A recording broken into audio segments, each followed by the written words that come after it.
Welcome to Shubham e classes दोस्तों। और देखिए आज का सेशन आप सभी के लिए बहुत ज़्यादा ज़बरदस्त होने वाला है।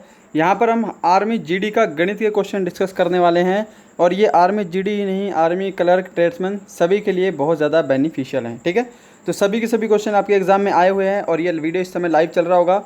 अगर आप बाद में देख रहे होंगे तो भी आपको लाइव की तरह ही लेना है और ये आपको अपना टेस्ट लेकर चलना है। ठीक है, जितने क्वेश्चन आपको दूंगा आपको सारे वीडियो पॉज करना है और पहले खुद जवाब देना है, फिर मेरे साथ आंसर मैच करना है कि आपके आंसर ठीक है या नहीं है। और अच्छे से अच्छा तरीका देखेंगे कि कैसे इन क्वेश्चनों को हम बिल्कुल शॉर्ट ट्रिक के साथ कर सकते हैं। ठीक है, तो चलिए अपना वीडियो स्टार्ट करते हैं। उम्मीद करूँगा ये सेशन आपको हेल्पफुल लगेगा। तो देखिएगा, ये है आपका पहला प्रश्न। किसी थैले में 50 रुपये, 20 रुपये तथा 5 रुपये के नोटों की संख्या का अनुपात 4:5:6 है। यदि इस थैले में कुल 3300 रुपये हों तो उसमें 50 रुपये के नोटों की संख्या क्या होगी। तो आपके पास ज़्यादा समय नहीं है, आपको फटाफट वीडियो पॉज करना है और पहले इसका आंसर देना है, उसके बाद आप सॉल्यूशन देखेंगे। ठीक है, ताकि आपका दिमाग में थोड़ा सा वर्क करना चाहिए। और आपको पता है ये सिक्के वाले क्वेश्चन बहुत बार आपके एग्ज़ाम में आते हैं। तो यहाँ पर देखिएगा कितने हैं, 50 रुपये हैं, 20 रुपये के नोट हैं और 5 रुपये के नोट हैं। ठीक है, तो यहाँ पर ऑलरेडी रुपीज़ में दे रखा है तो आपको कुछ भी चेंज करने की ज़रूरत नहीं है ना। नहीं तो कई क्वेश्चन में आपको क्या मिलेगा कि 1 रुपये हैं, आपके पास 50 पैसे हैं तो उसको भी आपको 1/2 लिखना पड़ता है रुपीज़ में बनाकर। तो इसमें ऐसा कुछ करने की ज़रूरत नहीं है। ठीक है, तो ये हमारे हो गए रुपये। अच्छा, इनकी संख्याओं का अनुपात, इनके नंबर्स का अनुपात कितना दे रखा है, 4:5:6। अच्छा, अब एक चीज़ आप ध्यान से समझिए कि मान लीजिए मेरे पास 5 रुपये का नोट है और अगर मैं 5 रुपये का बोलूँ, मेरे पास 4 नोट है तो वो कितने हो जाएंगे, टोटल 20 रुपये हो जाएंगे, है ना। तो अब यहाँ पर इस चीज़ को अप्लाई करेंगे हम बिल्कुल इजी वे से कि अगर मैं 50 रुपये के नोट को 4 से मल्टीप्लाई करूँगा, जो कि इनकी संख्याओं का अनुपात है, तो यहाँ पर 5 चौके कितना होता है, 20, यानी कि 200 जो रुपये हैं वो इस समय किसके आ गए, 50 रुपये नोट के आ गए। ऐसे ही मैं इसको यहाँ पर जोड़ करूँगा, 20 पंजे कितना होता है, 100 होता है और 5 छः कितना होता है, 30 होता है। करेक्ट है इतनी बात। और आप क्या कीजिए, आप इन सबको जोड़ दीजिए। इनको जोड़ने के बाद आपका कितना बनेगा, ये 330 बनेगा। तो यानी कि यहाँ पर आपके जो कुल रुपए हैं, कुल रुपए का योग कितना है, 330 रुपये है। और एक्चुअल में कितना दे रखा है, थैले में कुल कितने रुपए दे रखे हैं आपको, 3300 रुपये दे रखे हैं। तो ये जो 330 रुपये है ये 3300 के बराबर होंगे, है ना। इतनी बात सबको क्लियर होगी। तो इसको कैंसिल कीजिए, ये हमारा चलेगा 10 टाइम में ये कट गया। तो 1 की वैल्यू कितनी आ गई, यहाँ से 10 आ गई। उम्मीद करूँगा इतना सबको समझ में आ रहा होगा। और अगर आप ये सॉल्यूशन देख रहे हैं तो आपने पहले इस क्वेश्चन को खुद से करने का ट्राई किया होगा। अभी मैं आपके कमेंट नहीं ले पा रहा हूँ। तो देखिएगा यहाँ पे 1 की वैल्यू आ गई 10। हमसे क्या पूछा है, 50 रुपये के नोटों की संख्या। तो देखिए जो नोटों की संख्या का अनुपात कितना है, 4 है। 50 रुपये की नोटों की संख्या का अनुपात कितना है, 4 है। तो सीधी सी बात है, इस 10 को आपको 4 से गुणा कर देना है। तो यहाँ पे 40 आपका बिल्कुल करेक्ट आंसर होगा। उम्मीद करूँगा आपने सही आंसर दिया होगा और अब आंसर सबके आने भी लग गए। ठीक है, तो बढ़ते हैं नेक्स्ट पे। अगर आपसे पूछा 20 रुपये के नोटों की संख्या, तो आपको क्या करना था, 100 को आपको 5 से गुणा करना था, 10 को आपको 5 से गुणा करना था, सॉरी। तो ये क्वेश्चन आपका क्लियर होता है। उम्मीद करूँगा समझ में आया होगा। मैंने बिल्कुल ईजी वे से आपको समझाने की कोशिश की है जिससे आपको आसानी से समझ में आ सके। बढ़ते हैं नेक्स्ट पे और फटाफट आपको इस क्वेश्चन को सोल्व करना है कि 3 कक्षाओं में विद्यार्थियों की संख्या का अनुपात 2:3:4 है। यदि प्रत्येक कक्षा में 12 विद्यार्थी बढ़ा दिए जाएं तो अनुपात 8:11:14 हो जाता है। पहले तीनों कक्षाओं में मिलाकर कुल कितने विद्यार्थी थे। तो फटाफट इस क्वेश्चन को आप सोल्व कीजिएगा। अच्छा, उससे पहले आपके लिए थोड़ी सी एक बात कर दो, आप अभी क्वेश्चन को सोल्व कीजिए, तब तक ये आप थोड़ा सा देखिए। ये एक मेरे फ्रेंड का चैनल है, राणा फिटनेस 26। ठीक है, अगर आपको फिटनेस रिलेटेड कोई भी जानकारी चाहिए, ऑब्वियसली आप आर्मी की तैयारी करते हो, आपको फिट रहना भी जरूरी है, तो यहाँ पर होम वर्कआउट की वीडियोस बहुत सारे अपलोड हैं, बहुत सारे डाइट प्लान अपलोड हैं। तो इन सब को आप जाकर देख सकते हैं, लिंक आपको डिस्क्रिप्शन में मिलेगा। आप एक बार ये जरूर चेकआउट कीजिएगा। तो बढ़ते हैं सॉल्यूशन पे। तो देखिए 3 कक्षाओं में विद्यार्थियों की संख्याओं का अनुपात आपको ये दे रखा है। तो इसको मैं 2x, है ना, 3x और 4x लिख सकता हूँ। यहाँ पे किसी को कोई प्रॉब्लम नहीं होगा। तो अगर यहाँ पे आपसे बोला है कि पहले तीनों कक्षाओं में मिलाकर कुल कितने विद्यार्थी थे, तो एक चीज़ आप देखिए, अगर मेरे को x की वैल्यू पता लग गई तो मैं x को 2 से गुणा करूँगा, x को 3 से गुणा करूँगा और x की वैल्यू को 4 से गुणा करूँगा। इन सभी को जोड़ दूँगा तो मेरे पास कुल विद्यार्थी आ जाएंगे। है ना। ये चीज़ समझ में आ गई। अब इसको मैं आपको करता हूँ दूसरे तरीके से सॉल्व, ताकि इसको आप जल्दी सॉल्व कर पाएँ। तो देखिएगा, आप इनमें से कोई भी रेशो ले सकते हैं। जैसे मैंने लिए यहाँ पे कि 2x, अच्छा, और कितने, प्रत्येक में हम 12 विद्यार्थी बढ़ा रहे हैं, तो 2x में हमने कितने बढ़ाए, 12 बढ़ा दिए। ठीक है, अपॉन में क्या करेंगे हम, मैंने 3x वाला ले लिया। 3x में भी हम 12 बढ़ाएंगे, क्योंकि हमने हर एक कक्षा में 12 विद्यार्थी बढ़ाए हैं। और इनका यहाँ पर रेशो देखिए कितना है, हमने पहले 2 लिए हैं, तो पहले 2 का रेशो कितना है, 8:11 है। यहाँ पर किसी को कोई प्रॉब्लम नहीं है, इतना तो आप सभी ने कर लिया होगा। तो देखिएगा, क्रॉस मल्टीप्लाई कीजिएगा। क्रॉस मल्टीप्लाई करने के बाद 11 दूनी कितना बनेगा आपका, 22x बनेगा। और आपको 11 को 12 से गुणा करना है। तो आप जैसे ही 11 को 12 से गुणा करेंगे तो ये आपका बनेगा 132। तो यहाँ पे प्लस 132 इज इक्वल टू 8 को आपको इससे गुणा करना है, 8 तिया 24x प्लस 12 8 कितना होता है, 96 होता है। इतनी चीज़ सबको क्लियर हो गई। अच्छा, अब 22x यहाँ आके 24x से कट जाएगा, तो यहाँ पे कितना बच गया, 2x बच गया। और ये 96 जो है इधर 132 में माइनस होगा, तो यहाँ पे माइनस कीजिएगा फटाफट। 132 में हमने 96 माइनस कर दिया। 12 में से 6 गए 6, 11 में से 9 गए, कितने हो गए, 12 में से 9 गए 3, यानी कि यहाँ पे हो गया हमारा 36। तो इसको हम कैंसिल करेंगे। x की वैल्यू हमारी कितनी आ गई, 18 आ गई। हमको पहले x की वैल्यू निकालनी थी, आपको पता है। तो x की वैल्यू यहाँ से 18 आ गई। उम्मीद है आपने इसी ट्रिक से सॉल्व किया होगा। अगर आपके पास इससे बेहतर वे है तो आप कमेंट बॉक्स में इसको कमेंट करके ज़रूर हमारे पास सेंड कर सकते हैं, उसको मैं पिन कर दूंगा अगर आपके पास इससे बेटर वे है सॉल्व करने का इस क्वेश्चन को। तो देखिए, x की वैल्यू कितनी आ गई, 18 आ गई। अब आप क्या कर सकते हैं, इस 18 को आपको x से यहाँ गुणा कीजिए, इस 18 को 3 से गुणा कीजिए, इस 18 को 4 से गुणा कीजिए, फिर आप इन सबको जोड़ेंगे। या फिर आप डायरेक्ट ट्रिक अपना सकते हैं कि इनको जोड़ लीजिए, 4 3 7, 7 और 2 कितने होते हैं, 9 होते हैं। तो आप क्या कीजिए, 9 को ही सीधे 18 से गुणा कर दीजिए। तो 18 में कितना होता है, 162 होता है। 162 आपका बिल्कुल करेक्ट आंसर होगा, ऑप्शन सी। कितने विद्यार्थी हैं, कुल 162 विद्यार्थी थे। ठीक है, तो बढ़ते हैं नेक्स्ट क्वेश्चन पे। उम्मीद करूंगा सबको समझ में अच्छे से आया होगा। नेक्स्ट क्वेश्चन है हमारा क्वेश्चन नंबर 3। फटाफट क्वेश्चन को सोल्व करना है। पिछले क्वेश्चन का आंसर बहुत लोगों ने गलत दिया था। ए तथा बी की वार्षिक आय का अनुपात 4:3 है तथा उनकी वार्षिक व्यय का अनुपात 3:2 है। यदि वर्ष के अंत में उनमें से प्रत्येक 6,000 की बचत करे तो ए की वार्षिक आय क्या है। अच्छा, आपको एक चीज़ पता होगी कि जो इनकम होता है, जो हमारी इनकम होती है वो क्या होती है, वो एक्सपेंडिचर प्लस सेविंग के बराबर होती है। यानी कि हमारे पास कुल इनकम है, उसमें से हमने कुल खर्च किया और कुल हमने कितने बचाए, इसको अगर हम जोड़ देंगे तो वो हमारी टोटल इनकम हो जाती है ना। तो ये आपको पेयर याद रखना है, ये इस क्वेश्चन में बहुत बार यूज़ होता है। ये तो क्वेश्चन सिंपल है, कई बार क्वेश्चन आपके सामने टिपिकल भी आ जाएगा तो आप कन्फ्यूज हो जाएंगे। तो यहाँ पे इनकम है, यहाँ पे मैंने लिख दिया एक्सपेंडिचर, यहाँ पे मैं लिख दिया सेविंग। ओके, तो देखिएगा, इनकम का अनुपात दे रखा है ए और बी की 4:3, और इनके वार्षिक व्यय यानी कि एक्सपेंडिचर का अनुपात आपको दे रखा है 3:2। अब एक काम कीजिए, आप इसको घटा सकते हैं। जब यहाँ पर रेशो में अंतर समान है तो आप इसको डायरेक्टली घटा सकते हैं। ठीक है, आपको रेशो में अंतर समान करने की ज़रूरत नहीं है।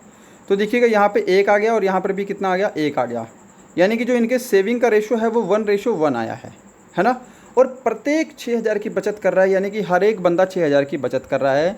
तो ए की वार्षिक आय क्या होगी, तो देखिएगा, ए की वार्षिक आय क्या होगी, यानी कि प्रत्येक 6,000 की बचत कर रहा है तो एक की वैल्यू कितनी है, 6,000 हो गई, है ना। अब बोला है आपसे ए की वार्षिक आय क्या होगी। तो देखिए, इनकम जो है, इनकम का रेशो कितना है आपके सामने, 4 है। तो इस 6 को आपको 4 से गुणा करना है, सिंपल सी बात है। तो 6 चौके कितना होता है, 6 चौके कितना होता है आपका, 6 चौके होता है आपका 24,000। ओके, यहाँ पे कुछ गलती हो रही है क्या, ए की वार्षिक आय क्या होगी, 6 चौके कितना होता है आपका, 24,000 होगा।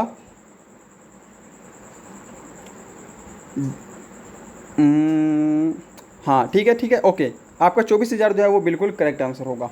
ऑप्शन बी अगर आपने चूज़ किया है तो आपका बिल्कुल करेक्ट आंसर है। थोड़ा सा कंफ्यूज हो गया था, ध्यान कहीं और चला गया था। ठीक है, तो उम्मीद करूँगा सबको समझ में आएगा। अगर आपसे बोलता है बी की वार्षिक आय कितनी है, तो बी की वार्षिक आय कितनी होती,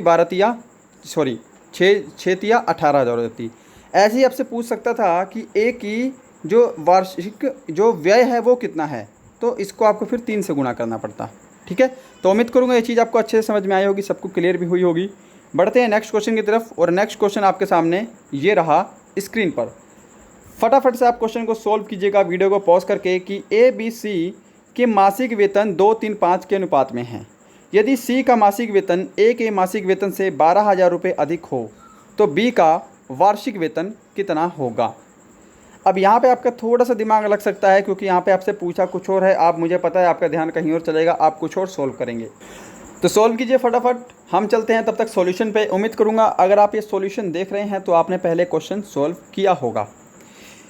तो देखिएगा ए बी सी, यहाँ पे मैं लिख देता हूँ ए बी और सी, इनके रेशो का अनुपात आपको दे रखा है 2:3:5, करेक्ट है। नेक्स्ट लाइन बोल रहा है कि सी का वेतन ए के वेतन से 12,000 रुपये अधिक है। तो यानी कि इन दोनों का डिफरेंस 2 और 5 का डिफरेंस कितना है, 3 है, और इस डिफरेंस की वैल्यू कितनी है आपको दे रखी है, 12,000 रुपये दे रखी है, करेक्ट है इतनी बात। तो देखिएगा 3 एकम 3, और यहाँ से हम कैंसिल करेंगे 3 चौके 12, तो ये हो गया हमारा 4,000, करेक्ट है। आपको बोला है बी का वार्षिक वेतन कितना होगा। तो देखिए इस 4 को आपको क्या करना है, 3 से गुणा करना है, क्योंकि बी का रेशो कितना है, 3 है। तो 4 को मैं 3 से गुणा करूँगा तो यहाँ पे हमारा आएगा 12,000। तो ये बी का जो है मासिक वेतन आया है 12,000। अब आप बोलना मत कि 12,000 ऑप्शन में नहीं है, क्योंकि आपसे बोला है बी का वार्षिक वेतन, और ये आपके पास क्या आया है, मासिक वेतन आया है, क्योंकि सब कुछ आपके सामने मासिक वेतन में रेशो दे रखा है। तो बी का जो मासिक वेतन आया है वो आया है 12,000। अब बी का वार्षिक वेतन क्या होता है, बी का वार्षिक वेतन क्या होगा, आप इस 12,000 को क्या करेंगे, 12 से गुणा कर देंगे, क्योंकि एक साल में 12 महीने होते हैं। तो यहाँ पे कितना हो जाएगा, 144,000, है ना, 1,44,000। उम्मीद करूँगा सभी ने आंसर करेक्ट दिया होगा, और बहुत सारे स्टूडेंट का आंसर करेक्ट भी आ रहा है। शायद आपसे क्वेश्चन सोल्व होने में थोड़ा सा लेट हो रहा है ना, या फिर मैं शायद आपको जल्दी सोल्व करा रहा हूँ, बट मैं जल्दी सोल्व कराऊंगा आपको, क्योंकि ज़्यादा समय आपका वेस्ट हो जाएगा फिर। और देखिए अगर आपको सेशन पसंद आ रहा है, कुछ सीखने को नया मिल रहा है, या फिर आपकी प्रैक्टिस हो रही है, अच्छा लग रहा है, तो वीडियो को आप लाइक कीजिएगा। अभी तक जिन्होंने वीडियो को लाइक नहीं किया, सबसे पहले मैं यही बोलूँगा कि आप वीडियो को लाइक कीजिए, ठीक है। उसके बाद हम नेक्स्ट क्वेश्चन पर चलेंगे। नए हैं तो प्लीज़ सब्सक्राइब कीजिएगा। अगर आपको कोई फ्रेंड आर्मी की तैयारी कर रहा है तो उसको ये चैनल शेयर कीजिएगा। सुरेश तथा नरेश की कार्य क्षमता का अनुपात 2:3 है। यदि सुरेश अकेले काम को 36 दिन में करे तो नरेश उस काम को कितने दिन में करेगा। तो यहाँ पर देखिएगा टाइम एंड वर्क के मैंने अच्छे सवाल लिए हैं आगे भी, कि टाइम एंड वर्क में आपको एक चीज़ पता होनी चाहिए कि जो आपको वर्क होता है ना, वो होता है आपका एफिशिएंसी इनटू टाइम। यानी कि अगर मैं आपको सीधे हिंदी में बोलूँ कि जो आपका कार्य होगा वो आपकी क्षमता और समय के गुणनफल के बराबर होगा, ठीक है। अब चलते हैं क्वेश्चन के सॉल्यूशन पे। अभी मैं आपके कमेंट नहीं देख रहा हूँ, बट आपको कमेंट करते रहना है, क्योंकि आपको अपनी तरफ से बेस्ट देना है। तो देखिएगा यहाँ पे है सुरेश, और यहाँ पे मैं लिख दिया नरेश। इनकी जो कार्य क्षमता यानी कि एफिशिएंसी का अनुपात कितना दे रखा है, 2:3 दे रखा है, करेक्ट है इतनी बात। अब बोला है सुरेश अकेले काम को 36 दिन में करेगा, पर कौन से काम को करेगा, हमको काम तो पता ही नहीं है, हमको पहले काम निकालना पड़ेगा। तो देखिए एफिशिएंसी का अनुपात दे रखा है सुरेश की 2, ठीक है, और सुरेश उस काम को कितने दिन में कर रहा है, 36 दिन में कर रहा है, यानी कि टाइम आपको दे रखा है 36। तो efficiency into time, efficiency into time ऊपर देखिए, एफिशिएंसी इंटू टाइम कितना होता है, वर्क होता है। तो 36 दूनी कितना होगा, 72 होगा, और ये 72 क्या है भाई, 72 आपका वर्क आ गया, यानी कि काम आ गया। अब बोला है नरेश उसे कितने दिन में करेगा। तो देखिए नरेश की एफिशिएंसी कितनी है, 3 है, वर्क आपका कितना है, 72 है। तो 3 को आप 72 से भाग कीजिए, 3 दूनी 6 हो गया, और 3 चौके 12 हो गया। तो 24 जो है डेज आपका बिल्कुल करेक्ट आंसर होगा। बिल्कुल सही जवाब आपके सबके आ रहे हैं यहाँ पे। नेक्स्ट क्वेश्चन है आपका, निकेश तथा विवेक की कार्य क्षमता में 2:3 का अनुपात है। यदि निकेश किसी कार्य को करने में विवेक से 6 दिन अधिक समय ले तो निकेश अकेला उसे कितने दिन में पूरा करेगा। तो उम्मीद करूंगा आपने क्वेश्चन को पहले पॉज करके सोल्व किया होगा, उसके बाद आप सॉल्यूशन को देख रहे होंगे। अगर आपको ये क्वेश्चन नहीं आता हो तो आप डायरेक्ट सॉल्यूशन को देखिए। सबसे पहले आपको क्या करना है, पहले वीडियो को आपको लाइक कर देना है अगर आपको थोड़ा सा भी पसंद आ रहा है, या फिर आपको लग रहा है कि ये वीडियो आपके लिए हेल्पफुल रहेगा। तो देखिएगा यहाँ पे निकेश और विवेक की कार्य क्षमता का अनुपात 2:3 है। कार्य क्षमता क्या होती है, एफिशिएंसी होती है ना। बट यहाँ पे आपको एक चीज़ समझनी है, यहाँ पे आपको दे रखा है कि वो उससे 6 दिन अधिक समय लेता है, तो यानी कि यहाँ पे आपको टाइम की बात कर रहा है। तो इसके लिए आपको टाइम का रेशो पता होना चाहिए। अब टाइम का रेशो मैं यहाँ से डायरेक्ट लिख सकता हूँ 3:2। अब कुछ लोगों को ये समझ में नहीं आएगा तो आपको मैं समझा दूँ कि जो एफिशिएंसी होता है वो टाइम की यूनिवर्सली प्रोपोर्शनल होती है। यानी कि अगर हमको एफिशिएंसी 2:3 दे रखी है और हमको टाइम निकालना हो तो हम क्या करेंगे, इसका 1:2 करेंगे, है ना। 1 इसको हम 2 करेंगे और यहाँ पे हम 1:3 करेंगे। ये हम टाइम निकालने के लिए करते हैं। फिर आप क्रॉस मल्टीप्लाई करेंगे, अगर इसको सोल्व करेंगे तो ये 3:2 आएगा, जो कि मैंने यहाँ पे 3:2 लिखा है। तो आपको ऐसे ही करना है। अगर आपको एफिशिएंसी से टाइम निकालना है तो आप इसको 1 में एफिशिएंसी करके निकाल सकते हैं, ठीक है। इसकी आपको ज़रूरत कब पड़ेगी, मान लीजिए आपके सामने एक और यहाँ पे वैल्यू दी होती है एस, जिसकी वैल्यू कितनी है 4 है, तब आपको यहाँ पे 4:3:2 नहीं लिखना है, ठीक है। तब आपका ये गलत हो जाएगा। तब आप इसको ऐसे करेंगे 1:2, 1/3, 1/4। फिर आपको एलसीएम लेना है, फिर आपको सोल्व करना है, ठीक है। अगर आपके सामने इन केस 3 केस दिए होते तो। यहाँ पे आपको 2 केस दे रखे तो आप डायरेक्टली भी कर सकते हैं, जैसा मैंने आपको अभी प्रूफ करके दिखा दिया है।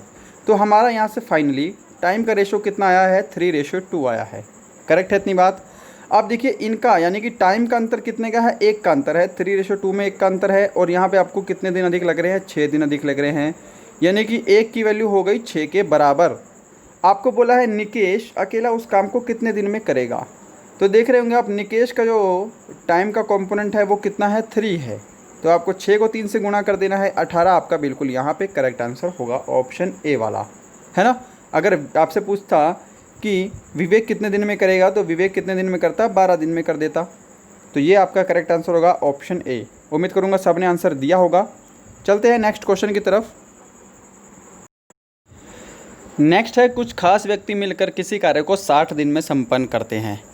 यदि इसमें 8 और व्यक्ति शामिल हो तो कार्य पूरा होने में 10 दिन कम लगते हैं। तो काम के लिए कितने आदमी रखे गए थे। फटाफट क्वेश्चन को सॉल्व कीजिएगा। पहले वीडियो को आपको पॉज करना है, फिर आपको सॉल्यूशन देखना है।